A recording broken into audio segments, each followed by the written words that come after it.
Hi, I'm Anne Marie with the Oregon Farm Bureau, and welcome to this episode of Fred Talks. Hi, everyone. My name is Tiffany Monroe. I serve as the president of Lane County Farm Bureau, and my family farms hazelnuts, and we have some cows and also do some hay. So, really happy to be here this morning.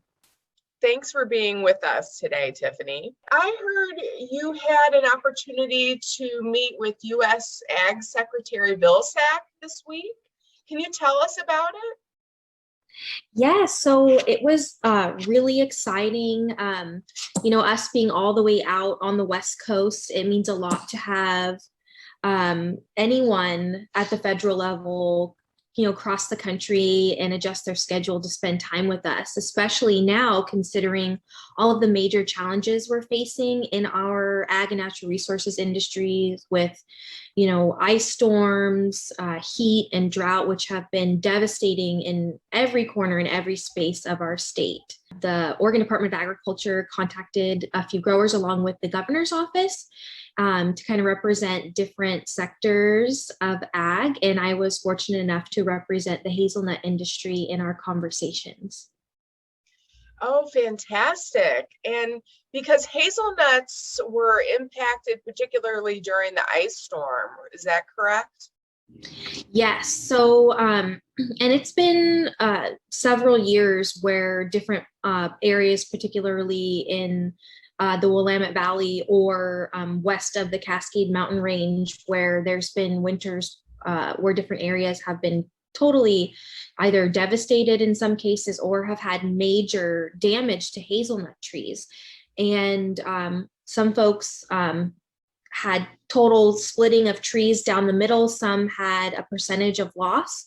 And where we've run into challenges is when applying for assistance to sort of recover from these type of damages. A lot of our programs, especially at the federal level, are not designed for our specialty agriculture markets that we have in Oregon. A lot of them are designed for, larger commodities such as corn and soybeans, which we love those farmers as well, but we need application processes that allow us to have a chance to get some of that relief as well.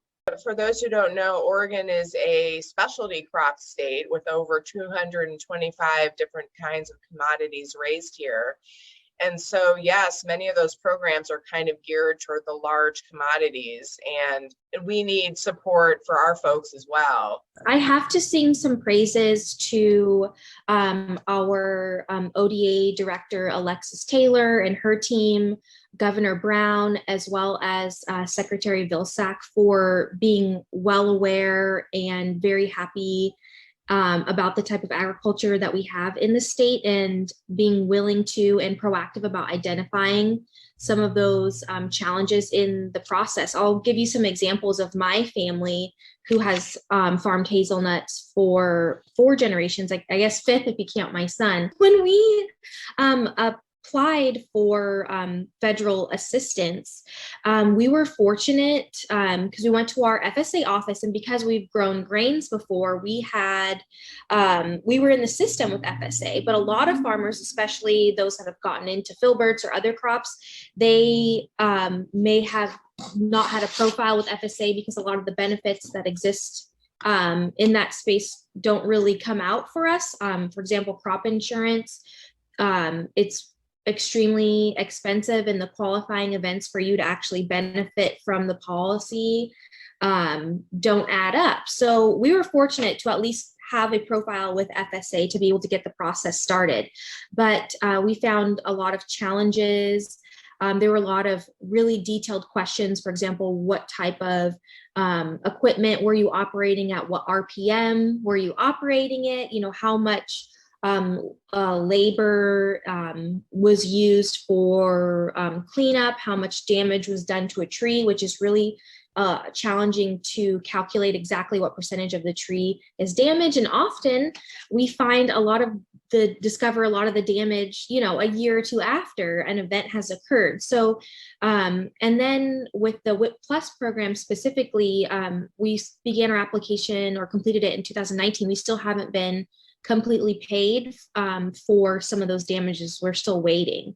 It appears that, according to Secretary Vilsack, that certain states were, there was a sequence of which states would get money first. And so we have to wait for other states to get their payouts. And then we're, kind of at the end of the line. But I mean, we're just an example that at least was able to obtain resources at the federal level, but it was very challenging. And a lot of our, friends that were especially beginning farmers, they didn't even qualify just because they haven't been farming long enough. So we definitely need some amendments to these programs, especially when it comes to crop insurance, because a lot of our folks, they're just not going to get it because it's unaffordable. And Secretary Vilsack said they're looking into programs that don't require having crop insurance as a qualifier to be able to get help at the federal level, which is really, really exciting. Oh, that's fantastic. And I know Farm Bureau has been advocating for support also at the state level. Were you able to talk to Governor Brown about some of those support programs that we're hoping to get for farmers and ranchers? Yes, we're very grateful for Governor Brown's interest in helping out our agriculture sector. And of course, in this conversation with Secretary Vilsack, we talked a lot about need at the federal level, but we do find that the state is a great avenue to be able to create unique programs specifically for the state level, or to get folks resources we need that are specific to our state. And of course, right now with COVID and a lot of the other challenges, there's a lot of need. However, it is a priority list for the governor and her staff to be able to sort of ease some of those challenges at the federal level and create opportunity right here, especially for now. So those are conversations that our state Farm Bureau staff is having with the governor, as well as other natural resources, commodity groups and sectors as well. And you, in this last legislative session, you were working in a couple of advocacy capacities during the legislature. Can you tell us a little bit about those? Yeah, so I have been so blessed to be able to, use my experiences as a small farmer in Lane County and passion for agriculture and be able to get engaged and involved in our session. And I have to thank our state staff and other folks who have encouraged me to apply for positions. For example, I serve as the co-chair of the Environmental Equity Committee of the Racial Justice Council for Governor Brown, which has allowed me to be able to be involved in a lot of wonderful conversations about bills that were being developed, and those that were, successful in the legislative session, and bring that voice of agriculture and rural concerns into those spaces, which we aren't typically in. And I really appreciate everyone who has encouraged me to participate and to be that a person that helps bridge conversations, which is so important in our state, because I think everyone can honestly say at times it feels like we're quite polarized, whether it's where you're living geographically or politically, or what we do for a living, to feed ourselves and our family. So it's been despite having a virtual session and those challenges, I think we've had great success at the Farm Bureau, staying engaged. Yeah, and you've done really well with Lane County Farm Bureau too, at connecting with folks at the local level as well. Can you tell us about that a little bit? Yes. So some of the ways in which we like to stay connected at the county level here in Lane is paying attention and participating in county commissioner meetings, finding out what community is saying. We're really fortunate to have commissioners that allow for public comment. And so that is another opportunity for us to share our voice. In the past, I've also been a columnist for the Register Guard, which is another platform to be able to speak about some of the challenges and wonderful things that we are doing in agriculture, especially here in Lane County. And the more I've been able to participate in community, the more conversations that I've been able to be invited to, and share about what we're doing, and how we contribute to our community. So I think the more that we can plug in, even though it's hard, I think we can all feel the pressure of people thinking agriculture is negative, or making assumptions about the practices that we use and why we use them. So even though it can be challenging, the more that you engage in your community, and the more that you put, loving and caring people first before, thinking about how tough things are, the better off we'll be at creating opportunities that won't only just benefit us, but benefit those down the line who are going to be farmers as well. What are some questions you hear from lawmakers about agriculture that they may not realize? Yeah, well, I think there's overall questions about, as I mentioned a little bit ago, like why do you use those practices? And I think there's sort of blanket thoughts or statements that using tools to farm, such as, using pesticides or herbicides, is bad, or there's an assumption that organic farmers don't use pesticides or herbicides, but they do. Everyone uses chemicals. I think there's also an idea that we're all big, giant corporate monsters here in Oregon. And to be honest, I dare to challenge that anywhere in the country. But a lot of us are just small family farms, or if they are larger, it's because of being smart business folks, taking care of your employees, and really, using opportunities to scale up and create jobs. And unfortunately, there's misconceptions about what that's like and what our motives are, and the good or the damage that we might be doing to communities. And so that's why it's so important to dismantle some of those mistruths and tell our story. And not only that, but be open to other people wanting to become farmers or engaged in the ag space as well. We have some really awesome migrant farmers, indigenous farmers, Black, brown farmers here in Oregon that are doing amazing things. And I think it's important for us to know that the need is great. I think after COVID, having trade and our supply system just totally disrupted, we realized we are so dependent on our local agriculture system, and creating as many markets and as many opportunities for all of us to plug in and to capture that opportunity, the better. What have you heard from farmers in Lane County who have been impacted by the drought and the heat? This has always been an issue. However, because, water rights are really hard to obtain here in Oregon, it's getting even harder. But with the extreme conditions that we've had farmers that have, had excessive crop loss. I know in the state specifically, for example, like our berry folks, our cherry folks, they have lost, in the areas of, 60%, 70%, 80% of their crop. And we here in Lane County, we grow quite a bit of Christmas trees. Anyone that had new plantings or younger trees had major devastation. And it's not just, medium-sized farms, it's small farms as well. We have a lot of direct to consumer markets, and a lot of our farmers typically plant things in succession, hoping that, we'll have some product to get to consumers or whatever market that is in June and July and August and September. But because of the heat, we're finding that a lot of the crops are maturing at the same time. And then there's a surplus issue. And then there's a refrigeration space issue.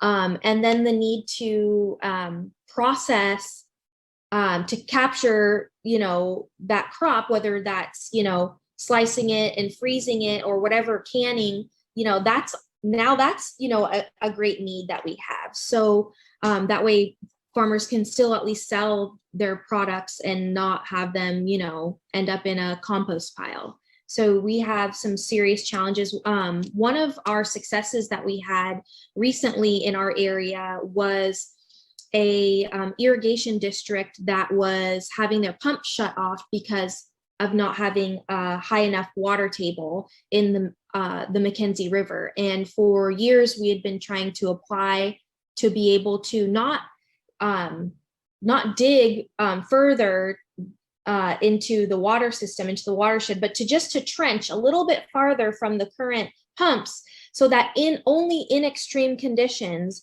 would the district be able to access a little bit deeper water in the McKenzie. And being able to do this would not only support Lane County farmers, it was Lane County, Lynn County, and Benton. About 100 different farmers would benefit from this activity. And however, this permit kept getting shut down at the county level. And recently we were finally, because of our extreme condition, we're finally able to get that permit approved. And so they were able to trench, get a deeper pump. So our farmers didn't get water shut off, from that irrigation district. So I know it can get very frustrating, especially at the permit level. And we have, our state is not so friendly with obtaining other surface area opportunities for farmers. However, I think our county and other counties are starting to really push for more options for surface water, whether that's catchment systems, whether that's, whatever that can look like, depending on that specific area and what availability or, what can be achieved is. But I think you're really going to see a lot more of folks advocating, both small and larger, to be able to have access to more water. What are some other experiences of advocating that you have at the county level? A lot of this is about relationship building.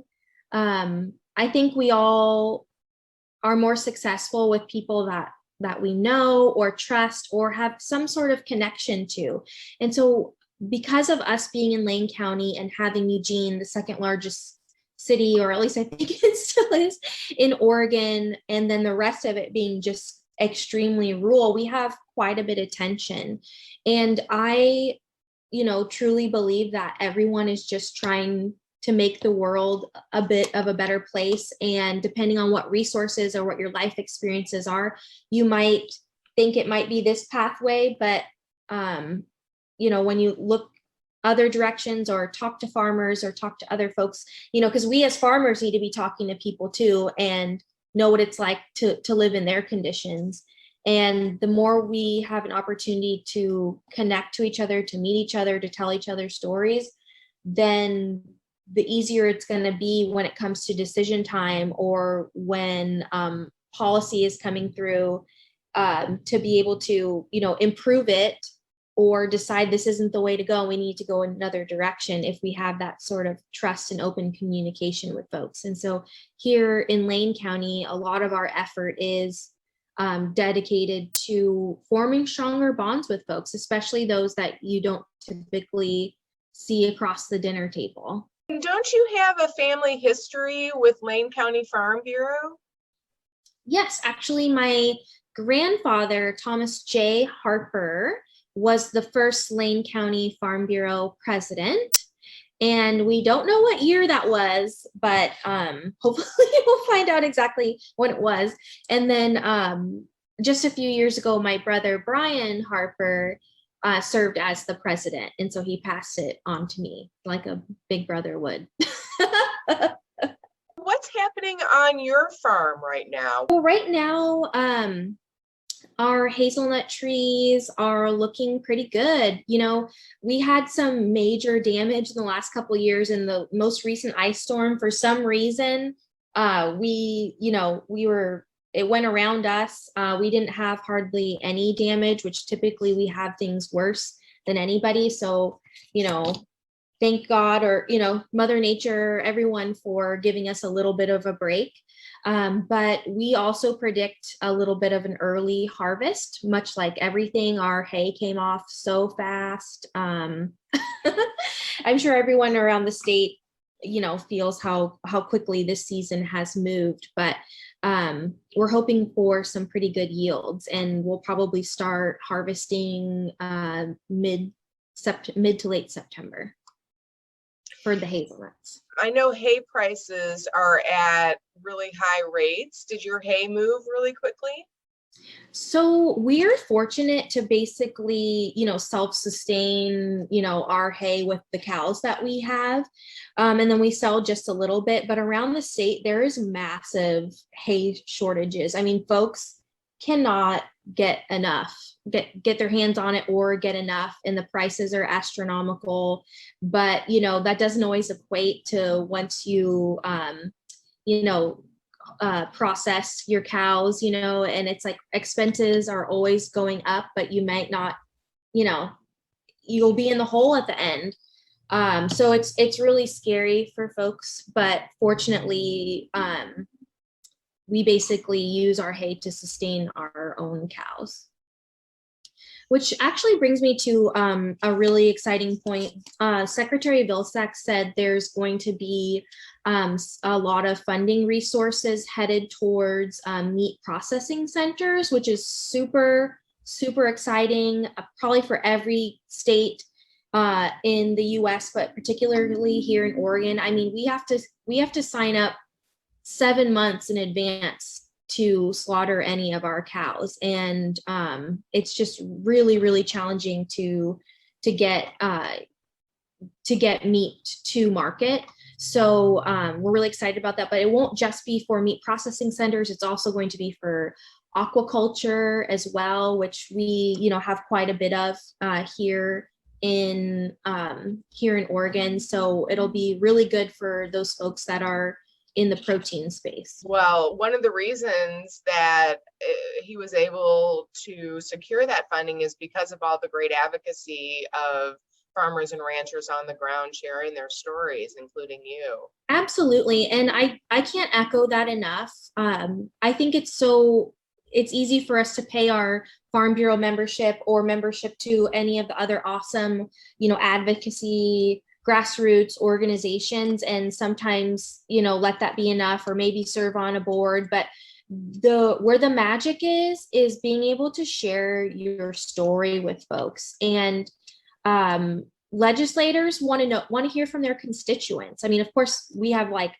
such incredible staff at Farm Bureau, but you all need us to be able to carry the message and uplift the work that you are all doing. And your one story of your farm operation, and also sometimes that story of devastation, unfortunately, could help someone hear and see what it's like for us on the ground, and create programs or put effort in that direction that can help keep a farm in business. So that's why we really appreciated that time with Secretary Vilsack, to be able to come as growers ourselves. We had cattlemen, blueberries, Christmas trees. We had a shellfish farmer, hazelnut farmer, a couple other diversified like nursery crop folks. But it's really powerful to be able to say what it's actually like every day, and to be able to tell your story of why you do it, why you want to create opportunity for your family, why you love the employees that you have, and want to keep them going, and the extreme need for labor. And it's your story matters. What advice do you have for someone who might be nervous about speaking up? I would tell them to talk to you. Because I mean, that's what you did to me. You gave me a call one day and said, "Hey, Tiffany, I think you have an awesome story, and I think it needs to be heard. Do you want to write an article for the Register Guard?" And I thought, whoa, Register Guard was the newspaper my family's been getting forever, and we worked together, put something forward, and then I got asked to do a monthly column. So it's just, whether it's you seeking out folks or someone having something to say, and maybe it won't be like this where we're being recorded. Maybe it's writing an op-ed, maybe it's attending legislative days that are, coming up. Just starting small, and you never know where it can lead to.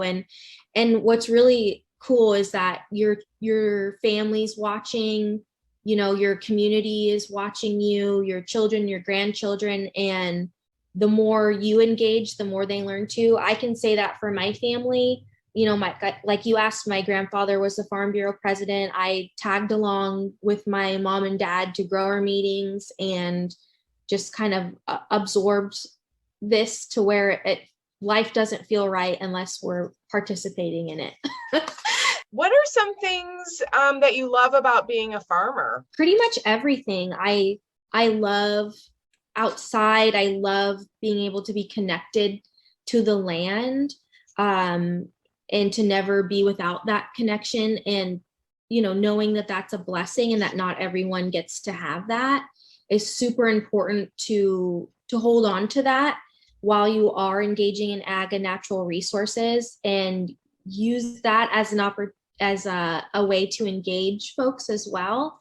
And don't get upset with folks for not totally understanding that. But I love that I get to work with my family every day. I love that I don't have the answers to anything. I do not have training, formal training in accounting or bookkeeping, but I do all that stuff. I get to walk outside and be a scientist, to observe patterns, to, ID insects, to, constantly be changing our management practices so that we are being as sustainable as possible and serving needs. I love being able to provide, locally grown, amazing beef to our family, as well as, some of our friends and folks that purchase from us. It's just the coolest feeling ever. And I feel like life's, supposed to be about community, and what better way to be a part of community than providing, food and resource and access to the outdoors for folks. So being a conservationist, it's awesome. There's nothing better.